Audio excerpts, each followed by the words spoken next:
கிறிஸ்துவுக்குள் அன்பானவர்களே, உங்களை சந்திப்பதில் மகிழ்ச்சி அடைகிறேன். எசேக்கியேல் 34:25. நான் அவர்களோடு சமாதான உடன்படிக்கை செய்து துஷ்ட மிருகங்களை தேசத்தில் இராதபடிக்கு ஒழிய பண்ணுவேன். அவர்கள் சுகமாய் வனாந்தரத்தில் தாபரித்து காடுகளில் நித்திரை பண்ணுவார்கள். மாணவர்களே, நம் தேவனாகிய கர்த்தர் நம்மோடு கூட சமாதானத்தின் உடன்படிக்கையை செய்கிறார்.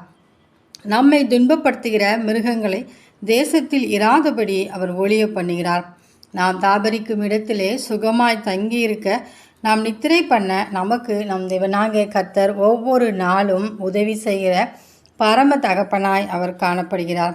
எனவே நாம் நம் தேவனோடு கூட எப்பொழுதும் நாம் இணைந்திருப்போம். தாவீது தேவனோடு கூட எப்பொழுதும் இணைந்திருந்து காணப்பட்டான். அதனால் அவர் புத்திமானாய் காணப்பட்டார். நாமும் தேவனோடு கூட இணைந்து காணப்படும் போது எல்லாவித சூழ்நிலைகளிலும் நெருக்கங்களிலும் போராட்டங்களிலும் நின்று மேற்கொள்ள தேவனாகிய கர்த்தர் நமக்கும் உதவி செய்து ஏற்ற நாளில் தாவீதைப் போல நம்மையும் அவர் உயர்த்துவார். எனவே ஒவ்வொரு நாளும் சமாதான தேவனுடைய கர்த்தருடைய பாதத்திற்கு முன்பாக கடந்து வந்து நாம் நம் காரியங்களை தெரியப்படுத்துவோம். அப்பொழுது தேவனாகிய கர்த்தர் நமக்கு சமாதானத்தை கட்டளையிட்டு தருவார்.